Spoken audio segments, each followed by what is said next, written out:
Hello and good morning everyone. I welcome you all at Eduverse News Analysis. Today is 23rd of March 2023 and we are going to discuss important news and articles from The Hindu newspaper. So let's see what important news we got today to discuss. Before starting the video, for PDF join Telegram channel Eduverse News Analysis, जिसके link आपको description box में provided है. Make sure video को last तक देखें so that सारी important news आपके यहाँ पर कवर हो.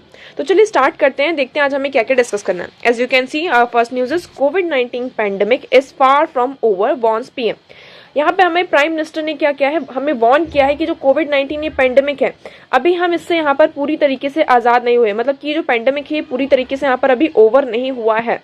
ओके यहाँ पे कंटिन्यूसली हम क्या देख रहे हैं कि जो कोविड का है वो नया वेरिएंट यहाँ पे इमर्ज हो रहा है और इसी के चलते यहाँ पे जो केसेस हैं हमारे इंडिया में, हमने यहाँ पे देखा सदर्न साइड में केरला, तेलंगाना, आंध्र प्रदेश में जो कोविड के केसेस हैं विथ न्यू वेरिएंट यहाँ पर हमें इंक्रीज होते हुए नजर आ रहे हैं. इसी के चलते यहाँ पे प्राइम मिनिस्टर ने एक हाई ऑफिशियल मीटिंग यहाँ पे बुलाई थी. इस मीटिंग में ये कहा जा रहा है कि कोविड-19 एंड इन्फ्लुएंजा की जो कंट्री में सिचुएशन है वो कंटिन्यूसली इंक्रीज हो रही है.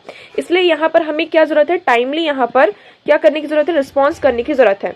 इससे पहले कि यहाँ पे और केसेस यहाँ पे इंक्रीज हो, हमें यहाँ पे रिस्पॉन्स करना होगा और एक्शंस लेने होंगे. अप्रोप्रिएट यहाँ पर अपना जो बिहेवियर होगा, एक्शंस यहाँ पर लेने होंगे. हॉस्पिटल्स को यहाँ पे प्लेस पे रखा गया है कि हॉस्पिटल्स में यहाँ पे आप एक अप्रोप्रिएट जो बिहेवियर होना चाहिए कोविड और इन्फ्लुएंजा के अगेंस्ट में, आप वो सारे यहाँ पर क्या कीजिए, एक्शंस लीजिए. इवन पब्लिक से भी डिमांड की जा रही है कि यहाँ पर अगर आप किसी भी क्राउड प्लेस पर जाते हैं तो जितने भी यहाँ पे प्रिकॉशंस होते थे, हम पहले कोविड के टाइम पर लेते थे, तो हमें वो सारे प्रिकॉशंस कंटिन्यू करना है. क्यों? क्योंकि जो केसेस हैं कंटिन्यूसली इंक्रीज हो रहे हैं. हमने यहाँ पे देखा कोविड के केसेस भी इंक्रीज हो रहे हैं. कोविड के जो केसेस आ रहे हैं ये विद न्यू वेरिएंट के साथ आ रहे हैं. यहाँ पर जो अब हमें क्या देखने को मिल रहा है, जो म्यूटेशन हो रहा है वायरस में, यहाँ पे चेंजेस हो रहे हैं, म्यूटेशन हो रहा है और नए वेरिएंट यहाँ पे सामने आ रहे हैं. जैसे कि हमने यहाँ पे देखा जो केसेस अभी कोविड के यहाँ पे सामने आ रहे हैं वो किसके आ रहे हैं, XBB.1.16 है ना. तो इसकी जो केसेस हैं, ये जो कोविड का ही नया वेरिएंट है XBB, इसके हमें केसेस यहाँ पर देखने को मिल रहा है. अभी कितना सीवियर है, कितने इसकी सीवियर नहीं है, इसकी सीवियरिटी के बारे में हमें भी अभी नहीं पता है, उसे आइडेंटिफाई किया जा रहा है. बट स्टिल हमें यहाँ पे प्रिकॉशंस लेने की जरूरत है. इवन हमने यहाँ पे देखा जो वायरल फीवर इस टाइम पे बहुत ज्यादा स्प्रेड हो रहा है वायरस H3N2 के कारण, है ना. ये वायरस जो है, इसके वायरल फीवर ही जो फैल रहा है, तो इसके अगेंस्ट में भी सेम प्रॉब्लम हमें हो रही, वायरल फीवर हो रहा है, कफ एंड कोल्ड. तो यहाँ पे दोनों चीजें एक तरीके से आप देखिए क्या हो रही है, मिक्स हो रही हैं. दोनों के जो सिम्टम्स है वो सेम हो रहे हैं. तो यहाँ पे थोड़ा हमें प्रॉब्लम भी आ रही है कि आइडेंटिफाई करने में कि ये वायरल फीवर है या फिर कोविड का केस है. ओके तो इसी के चलते यहाँ पे मीटिंग बुलाई गई और उसमें ये कहा गया कि हमें क्या करने हैं, सारे जो प्रिकॉशंस हैं, टाइम निकल जाए उससे पहले टाइम में हमें क्या करना होगा, यहाँ पे सारी फैसिलिटीज लेकर आनी होगी और टाइमली यहाँ पर रिस्पॉन्स करना होगा. ओके आई होप आपको ये आर्टिकल क्लियर होगा. नेक्स्ट मूव करते हैं. Next article is the limits of American power in West Asia. अब पहले हम देखते हैं व्हाट इज वेस्ट एशिया. यहाँ पे आप मैप देखिए, ये मैप है हमारा वेस्ट एशिया का. वेस्ट एशिया में क्या क्या आ जाता है, Saudi Arabia, Iran, Iraq, Syria, Turkey, Egypt, even यहाँ पे इजराइल भी यहाँ पर हमारा इंक्लूड हो जाता है. तो इसको ही हम क्या कहते हैं, वेस्ट एशिया. और आप कह सकते हैं क्या, गल्फ कंट्रीज. ये क्या है, हमारी गल्फ कंट्रीज. अब ये हमारे लिए इवन पूरे वर्ल्ड में इनकी बहुत ज़्यादा इंपॉर्टेंस है. क्यों इंपॉर्टेंस है, पहले हम इनकी इंपॉर्टेंस के बारे में देखते हैं. पहला बात, फर्स्ट यहाँ पे क्या है, बहुत ज़्यादा यहाँ पे हमें क्रूड ऑयल मिलता है. जो गल्फ कंट्रीज़ हैं यहाँ पे हमें बहुत ज़्यादा क्रूड ऑयल मिलता है. सेकंड, यहाँ पे ये जो कंट्रीज़ हैं ये बहुत ज़्यादा, ये जो गल्फ कंट्रीज़ हैं बहुत ज़्यादा ये क्या है, रिसोर्सफुल है. थर्ड, अगर हम बात करें ट्रेड रूट, अगर आप वर्ल्ड की बात करते हैं तो इंडिया में भी, अगर जो इंडिया यहाँ पे कॉलोनाइज हुआ था तो सिर्फ ये ट्रेड रूट के कारण ही यहाँ पे कॉलोनाइज इंडिया हुआ था. तो ये ट्रेड रूट में भी क्या करते हैं, बहुत इंपॉर्टेंट रोल प्ले करते हैं. इनकी जो लोकेशन है, ड्यू टू देयर लोकेशन, इनकी एक बहुत ही स्ट्रेटेजिक लोकेशन है इन द वर्ल्ड. इसलिए गल्फ कंट्रीज़ की हमारे लिए बहुत ज़्यादा क्या हो जाती है, यहाँ पे इंपॉर्टेंस हो जाती है. ओके हमने यहाँ पे इंपॉर्टेंस की बात देखी. अब आर्टिकल क्या कह रहा है, article is saying the limits of American power in West Asia. अब वेस्ट एशिया के बारे में हमने यहाँ पे देखा कि वेस्ट एशिया की यहाँ पे इतनी इंपॉर्टेंस क्यों है. तो इसी के चलते यहाँ पे जितनी भी यहाँ पे बड़ी बड़ी पावर हैं, पहले जब सोवियत यूनियन यहाँ पे ब्रेकडाउन नहीं हुआ था 1990 कोल्ड वॉर से पहले, जब यहाँ पे रशिया क्या था, पूरा सोवियत यूनियन था, तो सोवियत यूनियन के भी यहाँ पे क्या थे, बहुत ज़्यादा इंटरेस्ट थे. ओके यूएस के भी यहाँ पे क्या थे, बहुत ज़्यादा आप कह सकते हैं इंटरेस्ट थे. ओके इसी के चलते यहाँ पे हम क्या देखते हैं कि यूएस यहाँ पर 1980s के बाद से, आप यहाँ पे देखिए इस लाइन को यहाँ पे रीड करिए, ये क्या कह रहा है कि क्या कहते हैं, his State of Union address on January 23, 1980 that any outside force to gain control the Persian Gulf region will be regarded as an assault on the vital interest of the US, and such an assault will be repelled by a means necessary including military forces. अब इसमें यहाँ पे US ने ये तक कह दिया था 1980s के बाद से यहाँ पर कि अगर इस रीजन में कोई दूसरी कंट्री, यहाँ पर कोई दूसरा रीजन आता है इस रीजन को कंट्रोल करने के लिए, कोई भी यहाँ पर आउटसाइडर फोर्स जो है यहाँ पर आता है इस रीजन को कंट्रोल करने के लिए, इस रीजन पर अपना कंट्रोल स्टैब्लिश करने के लिए, तो यहाँ पर सबसे ज्यादा मतलब कि ये कहा गया कि ये डायरेक्टली क्या होगा, आप यूएस को यहाँ पे टारगेट कर रहे हैं। अगर कोई आउटसाइड फोर्स ये जो रीजन है, गल्फ रीजन है, यहाँ पर अपना कंट्रोल स्टैब्लिश करना चाहता है, इट मीन्स वो डायरेक्टली क्या कर रहा है, यूएस को यहाँ पे असॉल्ट कर रहा है। और इन दैट सिचुएशन यहाँ पर यूएस क्या है, अपनी जो उसको रिपेल करने के लिए अपनी जो पूरी मिलिट्री फोर्स है ना, उसको रिपेल करने के लिए किसी भी मीन्स का वो यूज कर सकता है। इवन अपनी जो मिलिट्री फोर्स है उसका भी यहाँ पे क्या कर सकता है, यूज कर सकता है। ठीक है, तो आप देख सकते हैं कि इसके चलते यहाँ पे जो गल्फ कंट्रीज है उसकी यहाँ पे कितनी ज्यादा इंपॉर्टेंस हो जाती है। बट नाउ अ डेज यहाँ पे क्या हो रहा है, जो सिचुएशन है, टाइम है, चेंज हो रहा है। अभी गल्फ कंट्रीज के बीच में कंटिन्यूसली हमें क्लैशेस देखने को मिलते हैं। क्लैशेस कैसे देखने को मिलते हैं कि आप यहाँ पे अगर देखेंगे कि ये क्या है, ईरान है, ये सऊदी अरेबिया और ईरान के बीच में यहाँ पे कंटिन्यूसली क्या चलता रहता है, क्लैश चलता रहता है, क्लैश है, कन्फ्लिक्ट्स हैं। और यहाँ पे जो इराक है, इराक में भी हमने देखा है कि जो यूएस है, यूएस का यहाँ पे कंटिन्यूसली क्या होता है, इंटरवेंशन होता रहता है। हमने यहाँ पे देखी किस तरीके से यूएस ने यहाँ पे बॉम्बिंग कराई। इवन सीरिया में भी यहाँ पे हमें क्या देखने को मिलता है कि यूएस का यहाँ पे इंटरवेंशन देखने को मिलता है। तो इराक यहाँ पे क्या कर रहा है, ईरान और सऊदी अरेबिया के बीच में एज अ बफर जोन यहाँ पर है। बफर जोन मतलब कि एक बफर कंट्री के रूप में यहाँ पे स्टैब्लिश है। बफर कंट्री क्या होती है कि मतलब कोई जो टू कंट्रीज है, अगर वो सामने कन्फ्लिक्ट में है ना, और उसके बीच में कोई एक ऐसी कंट्री आ जाए जो एकदम बफर का काम कर रही है ना। फॉर एग्जांपल आप यहाँ पे चाइना एंड इंडिया का एग्जांपल ले लीजिए। चाइना और इंडिया के बीच में यहाँ पे क्या है, नेपाल आ जाता है। तो नेपाल क्या एज अ बफर कंट्री यहाँ पे क्या करता है, रोल प्ले करता है। इसी तरीके से हमें सऊदी अरेबिया और ईरान के बीच में कन्फ्लिक्ट देखने को मिलता है। सऊदी अरेबिया और आप यहाँ पे कह सकते हैं जो इजराइल है, ये बहुत ही अच्छे अलाय है किसके, यूएस के, है ना। सऊदी अरेबिया, हमने यहाँ पे एक आर्टिकल पहले भी डिस्कस किया था इससे रिलेटेड कि सऊदी अरेबिया और इजराइल क्या है, बहुत ही अच्छे अलाई हैं किसके, यूएस के। और यहाँ पे ईरान और सऊदी अरेबिया में कन्फ्लिक्ट क्यों होता रहता है, क्योंकि यहाँ पे हमें पता है मुस्लिम सेक्ट में यहाँ पे 2 सेक्ट्स होते हैं। मुस्लिम जो होते हैं वो यहाँ पे 2 सेक्ट्स में डिवाइड होते हैं, एक शिया और दूसरा यहाँ पे सुन्नी, है ना, शिया एंड सुन्नी। तो इसलिए हमें यहाँ पे क्या देखने को मिलता है, ये जो आइडियोलॉजीज है इनके बीच में कन्फ्लिक्ट देखने को मिलता है। अब यहाँ पे इसी के चलते यूएस ने क्या किया, ईरान में भी बहुत ज्यादा यहाँ पे सैंक्शंस लगाए हैं, है ना, सैंक्शंस लगा के रखे हैं। और इराक में कंटिन्यूसली और सीरिया में भी हमें क्या देखने को मिलता है, यहाँ पर यूएस का इंटरवेंशन देखने को मिलता है। बट यहाँ पे अब ये कहा जा रहा है कि इसी की वजह से देखिए, ईरान में यहाँ पे यूएस का इंटरवेंशन, सीरिया में यहाँ पे यूएस का इंटरवेंशन, इजराइल में भी, इजराइल और सऊदी अरेबिया के क्या है, ये दोनों यूएस के बहुत अच्छे अलाइज हैं। टर्की में भी मतलब इतना ज्यादा तो आप कह सकते हैं कि डिस्टर्बेंस नहीं है, बट स्टिल यहाँ पे फिर भी हमें यहाँ पे टर्की में भी क्या देखने को मिलता है, डिस्टर्बेंस देखने को मिलता है। तो आप देखिए इस पूरे रीजन में क्या है, एक तरीके से पूरा डिस्टर्बेंस क्रिएट हो चुका है। और किसी भी मतलब रीजन में अगर इस तरीके का डिस्टर्बेंस होता है तो ये वर्ल्ड के लिए, पूरे ही वर्ल्ड के लिए क्या हो जाती है, एक प्रॉब्लम क्रिएट कर देती है।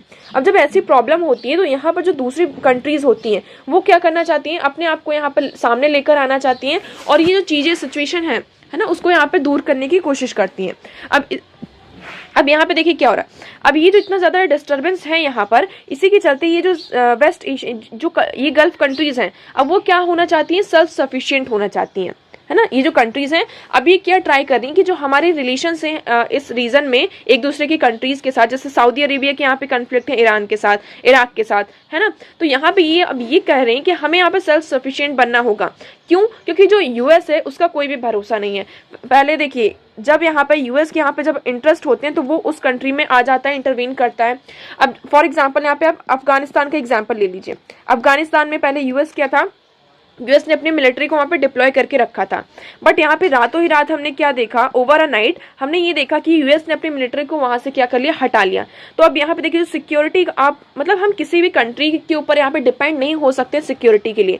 तो यूएस के ऊपर यहाँ पे देखिए, यूएस के बहुत सारे केसेस आ गए हैं कि जिसके कारण यहाँ पे जो एक ट्रस्ट है यूएस के ऊपर वो ब्रेक डाउन हो चुका है, मतलब क्या वो हट चुका है। इसलिए जो रीजन है वो क्या बनना चाहता है, सेल्फ सफिशिएंट बनना चाहता है। इसी के चलते ये कह रहे हैं कि देखिए, आप मानो या ना मानो, सऊदी अरेबिया ईरान का नेबर यहाँ पर रहेगा, उसको तो आप चेंज, इस फैक्ट को यहाँ पर हम चेंज नहीं कर सकते हैं, ठीक है। इराक भी यहाँ पे हमारा नेबर रहेगा, सीरिया भी हमारा नेबर रहेगा। अगर हम इनके साथ कन्फ्लिक्ट में रहते हैं, इनके साथ हमारे रिलेशन अच्छे नहीं होते हैं, तो ये हमारे लिए कोई अच्छी बात नहीं है। हम यहाँ पर यूएस पर एक तरीके से पूरे डिपेंड रहकर नहीं रह सकते हैं कि वो हमें यहाँ पर क्या करेगा, सिक्योरिटी प्रोवाइड करेगा। ओके हमें यहाँ पे खुद की सिक्योरिटी को लेकर आना होगा, मतलब खुद से हमें क्या करना होगा, हमारी जो सिक्योरिटी है उसको यहाँ पे बिल्ड करना होगा। इसी के चलते हमने यहाँ पे क्या देखा है कि जो गल्फ कंट्रीज हैं अब क्या कर रही हैं, एक साथ आने की, मतलब जो उनकी एग्जिस्टेंस है उसको यहाँ पर सीख कर रही हैं। ओके अब यहाँ पे सारी जो कंट्रीज हैं पहले अपनी जो एग्जिस्टेंस है उसको यहाँ पे सीख कर रही हैं। दूसरा यहाँ पे ये सारी कंट्रीज अब क्या हो रही हैं, सेल्फ यूनाइट हो रही हैं। क्या हो रही हैं, सेल्फ यूनाइट हो रही हैं। इसी के चलते हमने यहाँ पे देखा क्या, इजराइल और यूएई, इनके बीच में एक अब्राहम रिकॉर्ड हुआ था, है ना, अब्राहम रिकॉर्ड हुआ। यहाँ पे हमने यहाँ देखा कि सऊदी अरेबिया और ईरान यहाँ पे अपने जो रिलेशन है उसको नॉर्मलाइज करने की बात कर रहे हैं, और इसको यहाँ पे ब्रोकर किसने किया, चाइना ने किया। तो देखिए यहाँ पे चाइना भी अब क्या हो रहा है, इंक्लूड हो रहा है। जैसे जैसे यूएस क्या कर रहा है, पुल आउट कर रहा है ना। जैसे हमने अफगानिस्तान से देखा कि अफगानिस्तान से यूएस ने पुल आउट कर लिया ओवर अ नाइट, तो यहाँ पे जो दूसरी पावर है अब वो क्या करती है, यहाँ पर आ रही हैं और यहाँ पे जो रिलेशन है उसको नॉर्मलाइज करने की कोशिश कर रही हैं। अब देखिए यहाँ पे सऊदी अरेबिया और ईरान के बीच में, अब जैसे सऊदी अरेबिया ने ये स्टेटमेंट दिया कि ईरान क्या है, हमारा नेबर है, हम इस फैक्ट को चेंज नहीं कर सकते हैं, तो उनके साथ जो हमारे रिलेशन है, जो कन्फ्लिक्ट्स हम उसको भूलना होगा और हमें हमारे जो रिलेशन है उनको शायद नॉर्मलाइज करना होगा। और इसी के चलते यहाँ पे एक एग्रीमेंट भी साइन हुआ है और उसको ब्रोकर किसने किया, चाइना ने किया। तो देखिए चाइना भी यहाँ पे क्या आ गया, एक तरीके से इंक्लूड हो गया। अब हम देखते हैं इंडिया का यहाँ पे क्या रोल होता है। जो गल्फ कंट्रीज हैं, गल्फ कंट्रीज यूएस के लिए बहुत ज़्यादा इंपॉर्टेंट है। यूएस के साथ साथ ये इंडिया के लिए भी क्या हो जाती है, बहुत ज़्यादा इंपॉर्टेंस रखती हैं। इंडिया के लिए क्यों हो जाती हैं, अब देखिए यूएस का जो इंटरवेंशन है कंटिन्यूसली यहाँ पे गल्फ कंट्रीज में होता रहता है, तो आप एक तरीके से ये कह सकते हैं कि यूएस के कारण ही जो गल्फ कंट्रीज के साथ हमारे रिलेशन इस टाइम पर हैं वो बहुत अच्छे हैं। यूएस एक तरीके से आप कह सकते हैं कि हाँ रीज़न है फॉर द नॉर्मलाइजेशन, मतलब कि जो रिलेशन है हमारे ईस्ट वेस्ट कंट्रीज़ के साथ में, ये जो वेस्ट कंट्रीज़ हैं, गल्फ कंट्रीज़ हैं, इनके साथ हमारे रिलेशन अच्छे हैं। सेकंड यहाँ पे इंपॉर्टेंस क्या है इनकी, क्रूड ऑयल की। जो अभी तक हम क्या करते थे, रशिया के पास से ही नहीं, सिर्फ हम जो ये गल्फ कंट्रीज़ है यहाँ से भी हम क्रूड ऑयल परचेस करते थे। थर्ड हम यहाँ पे देखिए क्या है, इस्लामिक कंट्रीज़ हैं। यहाँ पे दोनों जो सेक्ट हैं, सिया एंड सुन्नी, दोनों यहाँ पे सेक्ट हैं। तो इंडिया के लिए क्या हो जाता है, बहुत इंपॉर्टेंस इसकी हो जाती। क्यों, क्योंकि इंडिया में भी क्या है, बहुत ज़्यादा मुस्लिम पॉपुलेशन है। इवन यहाँ पे आपके नेबरिंग कंट्रीज़ में क्या है, पाकिस्तान भी है। तो इसलिए यहाँ पर हमारे लिए गल्फ कंट्रीज़ की इंपॉर्टेंस हो जाती है। ओके अब हमें यहाँ पे क्या चाहिए, इस रीजन में स्टेबलाइजेशन चाहिए, बट यहाँ पे स्टेबलाइजेशन नहीं है। तो यहाँ पे जो यूएस की प्रेजेंस के कारण हमने ये तो देखा कि जो हमारे रिलेशन है गल्फ कंट्रीज के साथ वो अच्छे हैं, बट यहाँ पे अब इशू क्या आ रहा है, इशू ये आ रहा है कि यूएस क्या कर रहा है, धीरे धीरे यहाँ से मतलब एक तरीके से पुल आउट हो रहा है। यूएस का यहाँ पे पहले जो मतलब आप कह सकते हैं पहले जो मतलब पावर थी, अब वो धीरे धीरे क्या हो रही है, लिमिट हो रही है। क्यों, क्योंकि यहाँ पे जो अदर पावर्स हैं, फॉर एग्जांपल हमने यहाँ पे चाइना को देखा, चाइना को जो प्रेजेंस है इस रीजन में अब इंक्रीज होता हुआ हमें नजर आ रहा है। तो इसी के कारण हम ये देख रहे हैं कि जो अमेरिकन पावर है वेस्ट एशिया में, वो अब यहाँ पे लिमिट होती हुई हमें नजर आ रही है। ठीक है, अब देखिए इसमें यही कहा जा रहा है कि जो पूरा यूएस है वो क्या हो गया है, यहाँ पे करंट लिमिटेशन क्या है, today the US is aware of its limitation, it is also facing bigger conventional challenge elsewhere. So to address this task of retaining America's influence in West Asia with reduced commitments, the US came up with the proposal of collectivizing its alliances, bringing Arab allies Israel closer to that Israel can take a larger security role in collective front against Iran. तो इसी के चलते अब यहाँ पे क्या देख रहे हैं कि करंट इस टाइम पे जो है पावर जो हो रही है यूएस की यहाँ पे लिमिट हो रही है। इसलिए यहाँ पर अब जो यूएस है वो नए नए चैलेंजेस के साथ यहाँ पर आ रहा है। क्या लेकर आ रहा है, यहाँ पे कमिटमेंट लेकर आया है। हमें यहाँ पे क्या अरब अलायंस और इसराइल क्लोजर इस प्रपोजल को लेकर आए हैं कि जो अरब अलाइज हैं और इसराइल है उसको हम साथ में लेकर आएंगे। ईरान के जो इजराइल है वो क्या करेगा, एक सिक्योरिटी रोल प्रोवाइड करेगा, किसको, यहाँ पे ईरान को, यहाँ पे मतलब कि कलेक्टिव फ्रंट में एक सिक्योरिटी रोल क्या करेगा, प्रोवाइड करेगा।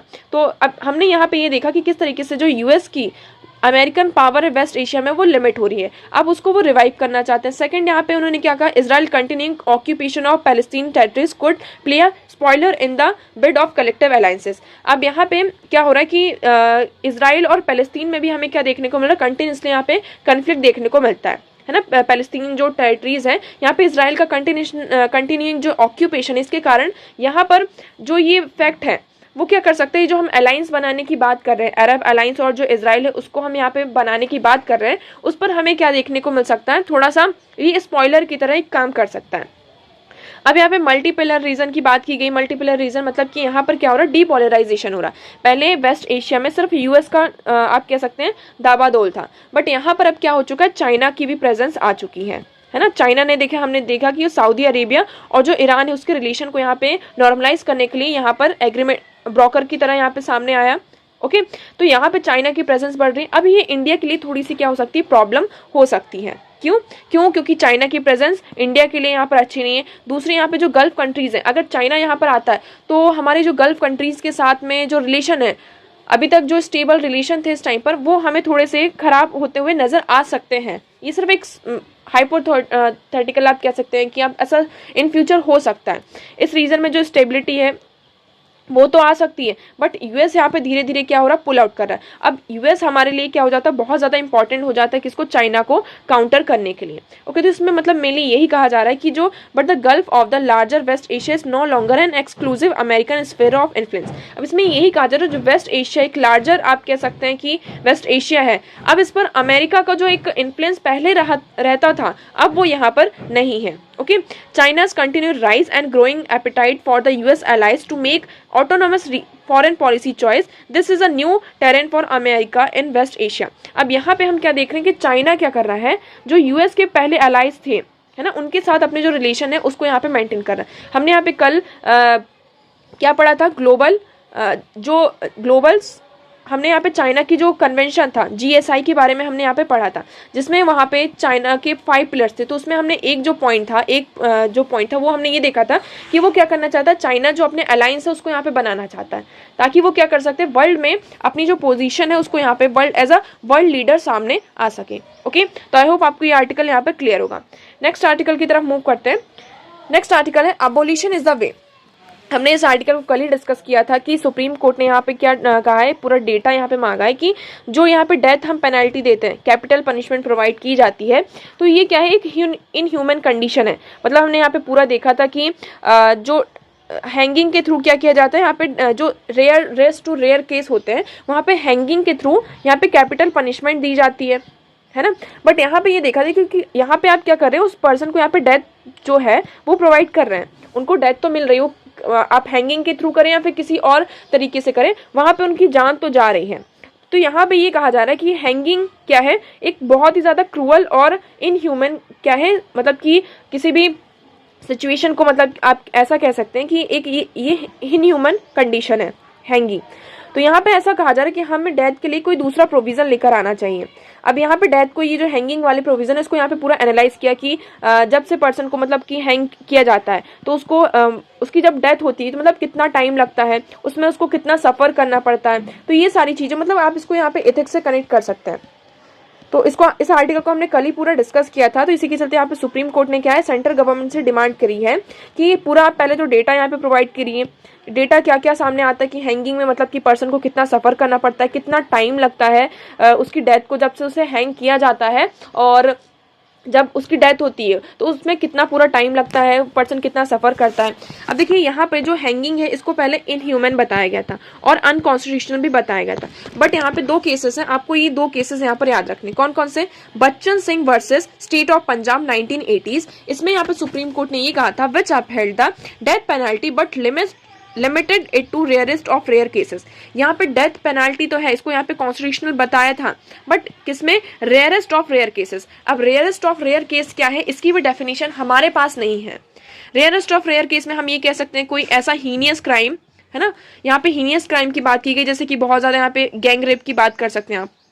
ओके, टेररिज्म यहाँ पे जब आ जाता है, कोई टेररिस्ट केस आ जाता है, यहाँ पे जब मॉब लिंचिंग होती है, तो यहाँ पर अब देखिए रेयरेस्ट ऑफ रेयर केस क्या है, उसको यहाँ पे डिफाइन नहीं किया है, उसे हम खुद ही यहाँ पे क्या कर रहे हैं, डिफाइन कर रहे हैं। ओके, तो इसी के चलते यहाँ पे सुप्रीम कोर्ट ने कहा 1980s में Bachchan Singh versus state of Punjab में ये कहा था कि डेथ जो पेनल्टी है वो क्या है, उसको आप दे सकते हैं, but in a rarest of rare case. Second यहाँ पे कौन सा केस आता है, Deen Dayal versus Union of India and other 1983, which upheld the method by ruling that hanging is as painless as possible। यहाँ पे उन्होंने ये कहा था कि जो हैंगिंग होना चाहिए आप इसको एज अ जितना ज़्यादा आप इसको पेनलेस बना सकते हैं, मतलब कि जितना उसमें दर्द ना हो, पर्सन उसमें ज़्यादा सफ़र ना करे, आप उतना ज़्यादा उसको क्या करिए, पेनलेस बनाइए। क्योंकि देखिए एट द एंड उस पर्सन को यहाँ पे डेथ तो मिल ही रही है, तो आप उसको कितना मतलब ज़्यादा वो सफ़र ना करें, इस चीज़ को आपको यहाँ पे इंश्योर करना होगा। इवन यहाँ पे जो हमारी 35th report of law commission 1967 में आई थी, 67 में, उसमें भी ये कहा कि had noted that while electrocution use of gas chamber and lethal injection were considered by some of to be less painful. अब इसमें ये कहा जा रहा है, इस रिपोर्ट में ये कहा कि जो हैंगिंग के थ्रू क्या होता है, जो पेन होता है वो ज़्यादा होता है, पर्सन इसमें ज़्यादा सफ़र करता है, तो आप इसके अल्टरनेटिव्स लेकर आ सकते हैं। अल्टरनेटिव्स में आप यहाँ पर इलेक्ट्रोक्यूशन कर सकते हैं, इलेक्ट्रिसिटी के थ्रू मतलब उसको यहाँ पे डेथ प्रोवाइड कर सकते हैं, या फिर आप किसी गैस का यहाँ पे यूज़ कर सकते हैं, या फिर लीथल इंजेक्शन, जैसे कि यूएस में क्या प्रोविज़न है, डेथ पेनाल्टी के लिए वहाँ पर लीथल इंजेक्शन प्रोवाइड किया जाता है। तो इस तरीके के जो अल्टरनेटिव्स हैं जिसमें यहाँ पे पर्सन को सफ़र कम करना पड़े, उसको हम सामने लेकर आ सकते हैं। ओके, तो आई होप आपको सिर्फ इसमें 3 चीजें आपको याद रखनी है। क्या क्या? Bachchan Singh versus state of Punjab. अगर डेथ पेनल्टी हैंगिंग से रिलेटेड यहाँ पर कोई भी क्वेश्चन आता है तो आप वहां पर ये इन केसेस को क्या कर सकते हैं, लिख सकते हैं। तो Bachchan Singh versus state of Punjab 1980s, इसमें रेयरेस्ट ऑफ रेयर केसेस का प्रोविजन बताया गया सुप्रीम कोर्ट के द्वारा। सेकंड यहाँ पे Deendayal versus Union of India and other 1983 में, जिसमें यहाँ पर ये बताया कि जो हैंगिंग होना चाहिए वो बहुत ज़्यादा क्या होना चाहिए, पेनलेस होना चाहिए। फिर यहाँ पे 35th रिपोर्ट आई लॉ कमीशन की, उसमें क्या बताया, जो अदर अल्टरनेटिव्स हैं उसको यहाँ पे बताया गया कि हम उनको क्या कर सकते हैं, इंक्लूड कर सकते हैं इन अ कैपिटल पनिशमेंट। ओके, तो आई होप आपको ये सारी चीज़ें क्लियर होंगी। नेक्स्ट आर्टिकल की तरफ मूव करते हैं। नेक्स्ट आर्टिकल है the old pension scheme as a burden on poor. अब यहाँ पे ओल्ड पेंशन स्कीम और न्यू पेंशन स्कीम क्या है। अब ज़्यादातर जो स्टेट गवर्नमेंट्स हैं वो क्या चाह रही हैं, यहाँ पे जो डिमांड हो रही है लोगों की, जितने भी यहाँ पे गवर्नमेंट एम्प्लॉयज़ हैं उनकी ये डिमांड हो रही है कि हम क्या करें, जो ओपीएस सिस्टम है, हमारा ओल्ड पेंशन स्कीम है, उस पर हम यहाँ पे वापस जाना चाहते हैं। हमें यहाँ पे न्यू पेंशन स्कीम जो है इस पर हम यहाँ पे स्टक नहीं करना चाहते। अब पहले हम देख लेते हैं what is this old pension scheme and new pension scheme. Old pension scheme में पहले क्या होता था, जैसे कि आपकी जो लास्ट ड्रॉन सैलरी होती थी, फॉर एग्जांपल ये मेरा ये लास्ट ईयर है 2023, हम कह सकते हैं कि मेरा यहाँ पे क्या रिटायर की एज हो गई है, मैं यहाँ पे रिटायर होने वाली हूँ और यहाँ पे मेरी सैलरी है 20,000। कितनी है मेरी सैलरी, यहाँ पर मेरी 20,000 है, ये मेरी लास्ट ड्रॉन सैलरी होगी। अब ओल्ड पेंशन स्कीम में ये प्रोविज़न था कि जो आपकी लास्ट ड्रॉन सैलरी होगी उसका जो 50% होगा, उसका 50% आपको एज अ पेंशन यहाँ पे प्रोवाइड किया जाएगा। क्या किया जाएगा, एज अ पेंशन। जैसे 20,000 है तो मुझे यहाँ पे 10,000 हर महीने क्या मिलेगी, उसकी पेंशन मिलेगी। फिर इसके चलते यहाँ पे क्या हुआ, जब यहाँ पे अटल बिहारी वाजपेयी की जब गवर्नमेंट थी, आप कह सकते हैं जब यहाँ पे एनडीए बीजेपी लेड गवर्नमेंट आती है तो वो क्या लेकर आती है, न्यू पेंशन स्कीम लेकर आते हैं। ये कब आती है, 2004 में आती है। ठीक है, इससे पहले की ये था कि इससे पहले जो भी एम्प्लॉयज होंगे उनके लिए यहाँ पे ओपीएस ही चलेगा, बट आफ्टर 2004 के बाद यहाँ पे एनपीएस को यहाँ पे जो भी मतलब 2004 के बाद इसकी भी यहाँ पे रिक्वायरमेंट होगी, उसको यहाँ पे किसके अकॉर्डिंग चलना होगा, जो हमारी न्यू एनपीएस होगा उसके अकॉर्डिंग चलना होगा। अब इसमें क्या प्रोविजन है, इसमें ये है कि क्योंकि देखिए ओल्ड पेंशन स्कीम में ओपीएस में क्या था, जो पूरा बर्डन था वो गवर्नमेंट के ऊपर जाता था। अब एनपीएस में ये कर दिया गया कि हम क्या करेंगे, यहाँ पे जो एम्प्लॉय है और गवर्नमेंट दोनों आपस में कंट्रीब्यूट करेंगे एक साथ, और फिर आपको एट द एंड जब आप रिटायर होंगे तो वो पूरा जो आपका अमाउंट होगा वो आपको डायरेक्टली यहाँ पर आपको दे दिया जाएगा। अब इसमें फॉर एग्जांपल आप ऐसा कर सकते हैं कि इसमें मतलब कि 50% आप ऐसा कर सकते हैं, 50% यहाँ पर आपको जो एम्प्लॉय है उसको यहाँ पे कंट्रीब्यूट करना होगा और 50% यहाँ पर गवर्नमेंट क्या करेगी, आपको इंक्लूड करेगी।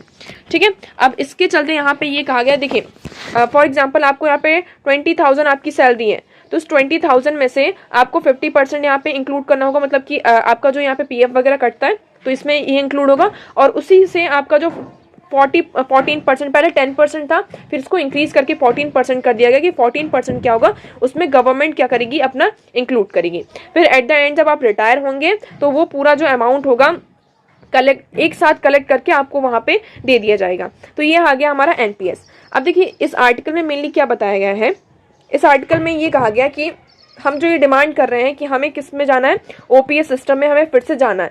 तो ये ओपीएस जो सिस्टम है scheme as a burden on poor, ये क्या कर रहा है, पुअर के ऊपर बर्डन क्रिएट कर रहा है। कैसे, कि ये क्या है, जो पहली बात तो ये क्या है, शॉर्ट टर्म यहाँ पे गेनिंग हो रही है। शॉर्ट टर्म गेनिंग की अगर हम बात करें कैसे शॉर्ट टर्म गेनिंग है।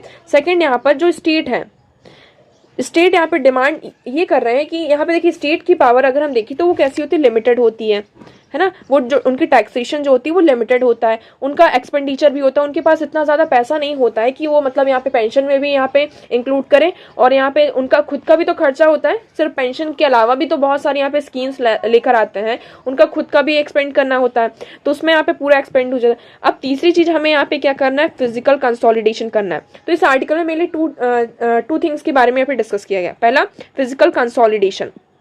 फिजिकल कंसोलिडेशन क्या, अगर हम पूरा पैसा जो किसमें, ये लाइबिलिटीज में या फिर पेंशन में डाल देंगे तो हमारा क्या होगा, जो फिजिकल कंसोलिडेशन, जो हमारा फिजिकल डेफिसिट है वो इंक्रीज होगा, है ना। जो हम यहाँ पे पैसों को अब क्या करने, कंसोलिडेट की बात की जा रही है, वो क्या होगा, हमारा जो फिजिकल डेफिसिट होगा वो इंक्रीज होगा। ओके, तो सेकंड यहाँ पे जो बर्डन है पुअर के ऊपर वो बढ़ेगा। कैसे, burden falls on those at the base. यहाँ पे कैसे बर्डन बढ़ेगा, बर्डन की बात करें तो सबसे ज़्यादा अगर हम देखें तो जो पुअर पीपल है, यहाँ पे पुअर है, उसमें भी हम देखते हैं क्या, जो हमारी यंग जनरेशन है, तो गवर्नमेंट को इस टाइम पे क्या करना होगा, जो मेजर कॉन्ट्रीब्यूशन होगा उनकी हेल्थ और एजुकेशन पर करना होगा। ह्यूमन रिसोर्स है, जब तक हम उन पे इन्वेस्ट नहीं करेंगे, उनकी हेल्थ और एजुकेशन पे इन्वेस्ट नहीं करेंगे, तो इन फ्यूचर हमें यहाँ पर उनसे बेनिफिट नहीं मिलेगा, और एट द एंड वो हमारे ऊपर क्या, एक लाइबिलिटी की तरह बनकर सामने आ जाएंगे। ना तो हमारी वो नेशनल इंटरेस्ट में किसी तरीके से कंट्रीब्यूट कर पाएंगे, और एक ऊपर से एक बर्डन की तरह वो क्या हो जाएंगे, हमारी इकोनॉमी के ऊपर क्रिएट हो जाएंगे। इसलिए हमें यहाँ पर जो ये हमारी यंग जनरेशन है, यंग पॉपुलेशन है, उस पर हमें इन्वेस्ट करना होगा। तो किस तरीके से उनकी हेल्थ और एजुकेशन, ये दो इंपॉर्टेंट फैक्टर आ जाते हैं। इसी के चलते क्या होता है, जो स्टेट गवर्नमेंट्स होती हैं, इवन सेंटर गवर्नमेंट होती है, वो क्या करती है, स्कीम लेकर आती हैं ताकि वो हेल्थ और एजुकेशन को यहाँ पे इंप्रूव कर सके। ओके, बट अगर हम पूरा जो पैसा है, पूरे की बात नहीं करें, अब उनके पास इतना ज़्यादा, स्टेट गवर्नमेंट के पास इतना ज़्यादा पैसा नहीं होता है कि वो इन स्कीम पर भी लगाएं और आपको यहाँ पे अलग से पेंशन भी प्रोवाइड करें। ये इस आर्टिकल का क्रक्स है। इस आर्टिकल में ही ये बताया गया है कि किस तरीके से यहाँ पर स्टेट के पास इतना टैक्स भी नहीं आता है, टैक्स आता भी लिमिटेड टैक्स आता है, और जो टैक्स आता भी है, टैक्स से जो पैसा आता भी है, वो उसको भी एक्सपेंड करना होता है, उनके खुद के भी यहाँ पे एक्सपेंडिचर्स होते हैं।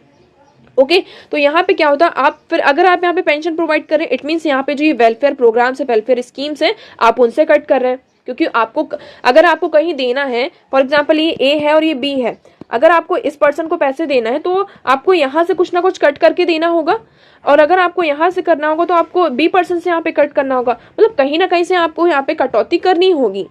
तो इसमें मेनली यही कहा जा रहा है कि अगर हम ओपीएस की तरफ जाते हैं, कि मतलब पूरी जो ये जो स्कीम है, इसमें जो पेंशन है वो गवर्नमेंट ही प्रोवाइड करे, तो आप किससे कॉम्प्रोमाइज़ करेंगे, जितनी भी यहाँ पे वेलफेयर स्कीम्स है इनसे कॉम्प्रोमाइज़ होगा, और इनसे कॉम्प्रोमाइज़ होगा, इट मीन्स आप यहाँ पे क्या कर रहे हैं, पुअर जो पीपल है उनके साथ यहाँ पे कॉम्प्रोमाइज़ कर रहे हैं, पूरा जो बर्डन होगा पुअर पीपल के ऊपर जाएगा।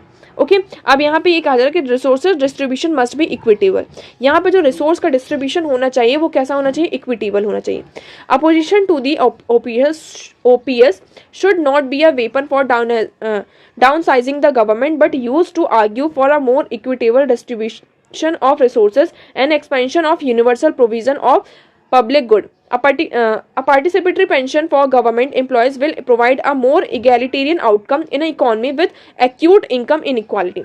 अब इसमें ये भी कहा जा रहा है कि रिसोर्सेज का जो डिस्ट्रीब्यूशन होना चाहिए वो इक्विटेबल होना चाहिए। पहली बात हमने देख ली क्या, कि यहाँ पे शॉर्ट टर्म गेनिंग है। दूसरी हमने क्या देखी, जो बर्डन है वो किसके ऊपर जाएगा, पुअर पीपल के ऊपर जाएगा। थर्ड, इसमें क्या देख रहे हैं कि जो सोसाइटी की अगर हम बात करते हैं, गवर्नमेंट एम्प्लॉयज़ की अगर हम बात करते हैं, तो गवर्नमेंट जॉब जो होती है ऑलरेडी क्या होती है, उन्हें सोशल सिक्योरिटी प्रोवाइड करते हैं। अब इसमें ये कहा जाता है जो पेंशन होती है सोशल सिक्योरिटी प्रोवाइडर होती है, बट गवर्नमेंट जॉब जो है ऑटोमेटिकली क्या अपने आप में एक सोशल सिक्योरिटी प्रोवाइडर है ना। हम जिस सिक्योरिटी की यहाँ पर बात कर रहे हैं, अब गवर्नमेंट ऑलरेडी वो क्या है, सिक्योर है, और ऑलरेडी क्या है, आप कह सकते हैं कि वो एलीट क्लास में आ जाते हैं।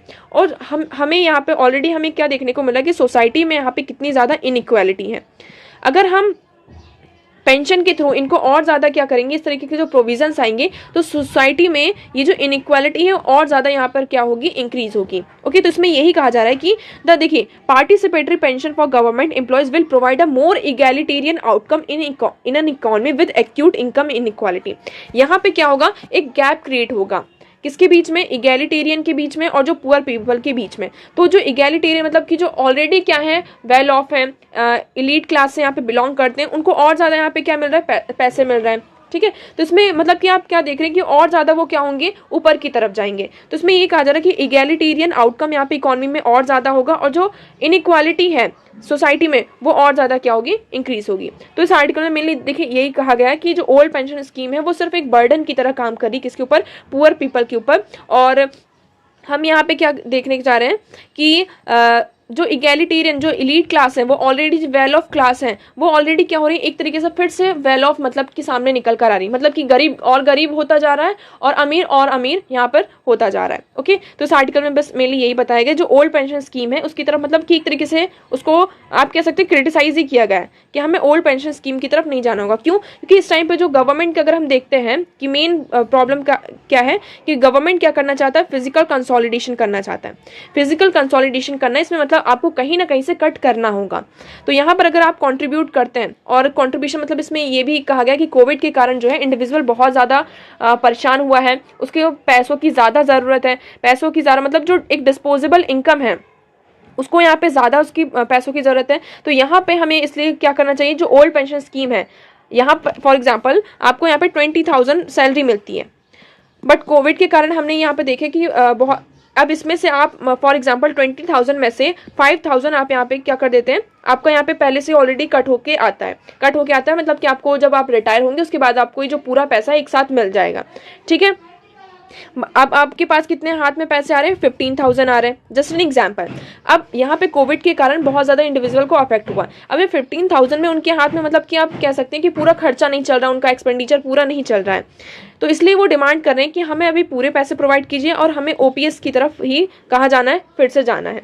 तो इससे ये डिमांड हो, जो अब जो ये बर्डन है अब वो किसके ऊपर आ जाता है, गवर्नमेंट के ऊपर आ जाता है। तो यहाँ पे जो फिजिकल कंसोलिडेशन की बात हो रही है, इस पर यहाँ पे जो हमारा फिजिकल डेफिसिट है वो इंक्रीज होता हुआ नजर आ रहा है।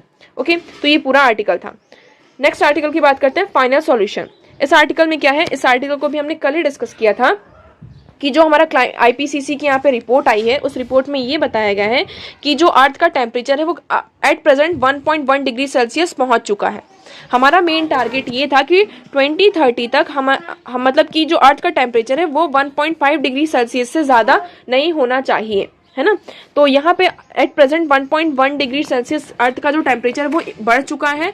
अगर हमने यहाँ पे इस आर्टिकल को, और आप यहाँ से ये जो मेन आर्टिकल है इससे यहाँ पे कनेक्ट कर सकते हैं, ये वाला article, what the IPC synthesis report and what does it says. तो इसमें मैंने यही कहा, जो अर्थ का टेम्परेचर है वो 1.1 डिग्री सेल्सियस ऑलरेडी पहुंच चुका है। अगर हमने यहाँ पे इमीडिएट एक्शंस नहीं लिए, यहाँ पर ग्रीन हाउस गैसेस को अगर हमने इसका जो एमिशन है उसको यहाँ पे स्टॉप नहीं किया, तो यहाँ पे हमें ऐसे इरिवर्सिबल इफेक्ट मतलब कि देखने को मिल सकते हैं कि जिसके कारण देखिए इरिवर्सिबल यहाँ पे इम्पैक्ट देखने को मिल सकते हैं। फॉर एग्जाम्पल फूड इनसिक्योरिटी, यहाँ पे ग्लेशियर्स क्या होंगे, मेल्ट होंगे। ग्लेशियर्स मेल्ट होंगे तो जो ओशन है, सी एरिया है, यहाँ पे जो वाटर लेवल है, ओशन लेवल है वो इंक्रीज होगा। उससे यहाँ पर जो आइलैंड नेशंस हैं उन पर पूरा इम्पैक्ट पड़ेगा। इवन वो क्या हो सकती हैं, यहाँ पर पानी में सबमर्ज भी हो सकती हैं, मतलब कि जो आइलैंड नेशंस हैं वो सबमर्ज हो सकती हैं।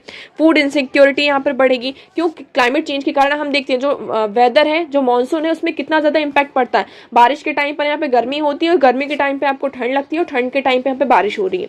तो ये सब क्यों हो रहा है, क्लाइमेट चेंज के कारण ही हो रहा है। आज के टाइम पे जो ये क्लाइमेट चेंज है, हम देख रहे हैं कि जो सिचुएशन है, तो इससे हमारे क्रॉप पर भी क्या होता है, इम्पैक्ट पड़ता है। और क्रॉप पर इम्पैक्ट पड़ता है मतलब कि यहाँ पे क्या होंगे, फूड क्राइसिस हमें सामने देख सकते हैं। तो इसमें यही कहा है, ये आईपीसीसी की एक सिंथेसिस रिपोर्ट आई है कि हमें यहाँ पे इमीडिएट एक्शंस लेने होंगे।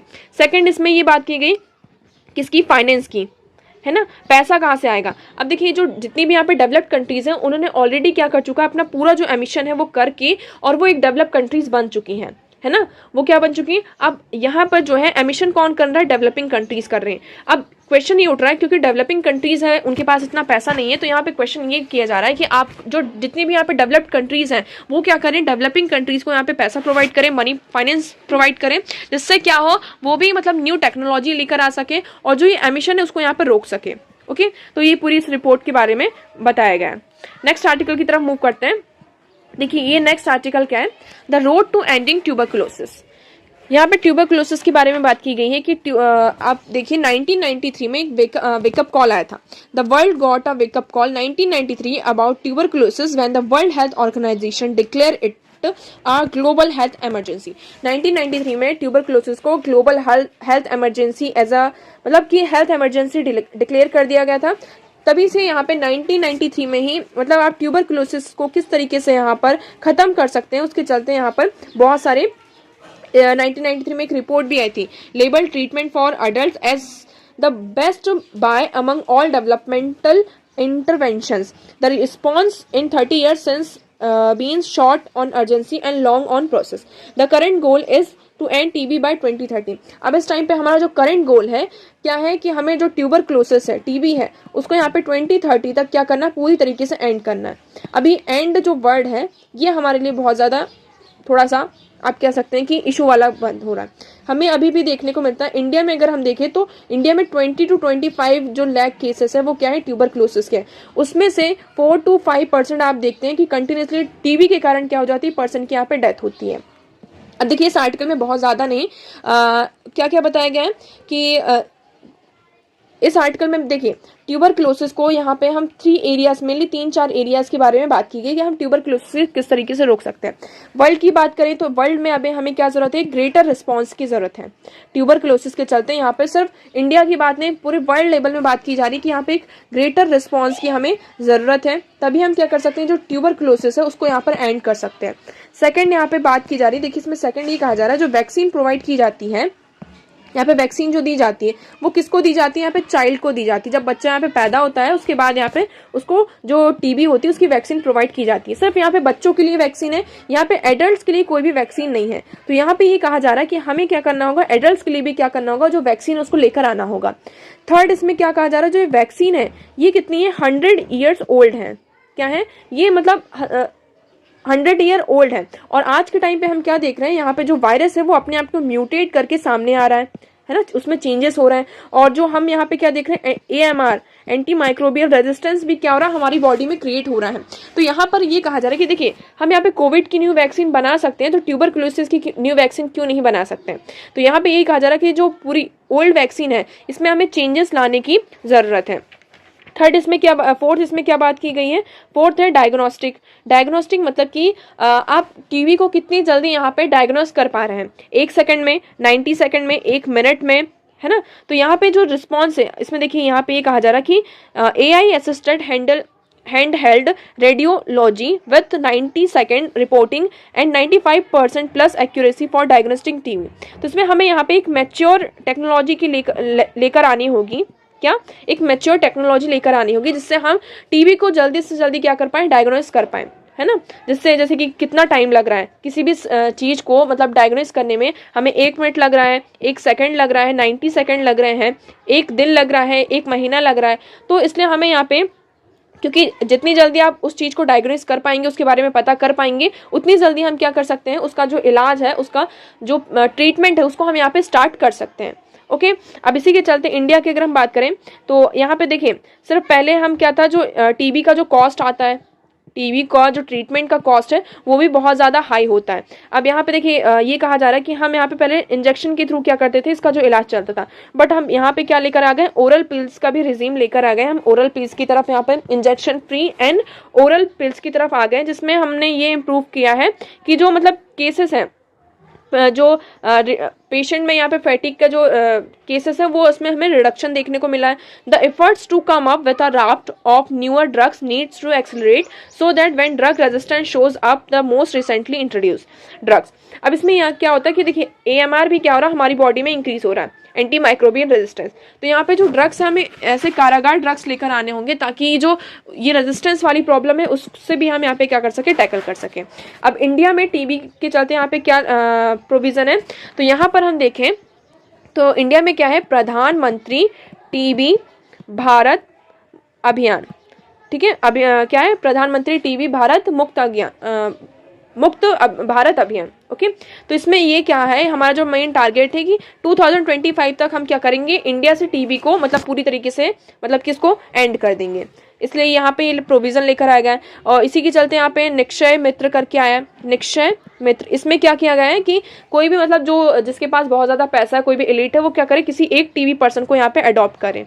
तो आपको देखिए यहाँ पे निक्षय मित्र याद रखना है आपके लिए। यहाँ पे प्रधानमंत्री टीबी मुक्त भारत अभियान 2025 तक हमारा टारगेट है कि हम क्या करना है, हमें ये जो हमारा टीबी है उसको यहाँ पे पूरा एंड करना है।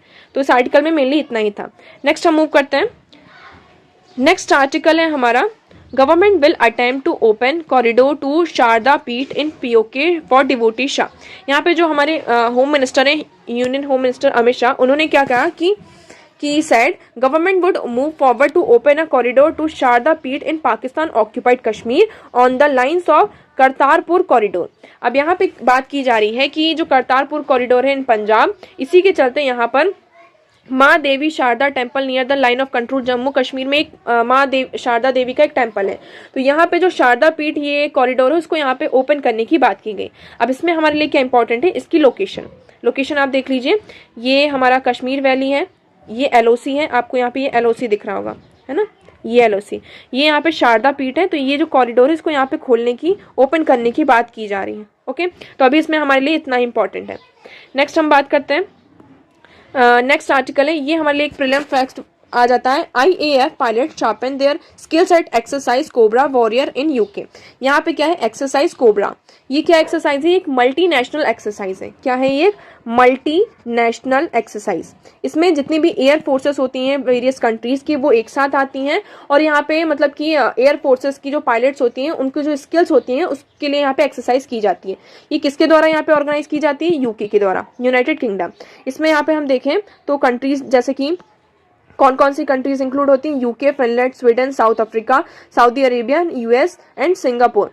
तो ये सारी कंट्रीज पहले इंक्लूड होती थी। अब ये इंपॉर्टेंट क्यों है, क्योंकि इस साल यहाँ पे फिनलैंड और इंडिया, सऊदी अरेबिया यहाँ पर फर्स्ट टाइम क्या कर रहे हैं, इसको ज्वाइन कर रहे हैं। कौन कौन, Finland, India and Saudi Arabia. तो इंडिया इस एक्सरसाइज को फर्स्ट टाइम ज्वाइन कर रहा है, इसलिए यहाँ पे इंपॉर्टेंट हो जाता है। तो आपसे यहाँ पे क्वेश्चन ये हो जाता है कि व्हाट इज एक्सरसाइज कोबरा। तो इसमें जो भी एयरफोर्स के, ये एक मल्टीनेशनल एक्सरसाइज है एयरफोर्स की, जिसमें उनकी जो स्किल्स है, पायलट्स की स्किल्स को शार्पन करने के लिए इस एक्सरसाइज को किया जाता है। ये कौन ऑर्गेनाइज करता है, UK। ओके ये हो गया हमारा प्रीलिम फैक्ट। नेक्स्ट मूव करते हैं। Next article, supreme court to hear petition seeking to criminalise marital rape. यहाँ पे जो मैरिटल रेप है उसको यहाँ पे क्रिमिनलाइज बहुत सारे इसके अगेंस्ट में पिटिशन गए हैं सुप्रीम कोर्ट में। तो इसको यहाँ पे सुप्रीम कोर्ट इसकी सुनवाई करेगा कब, 9 मई को।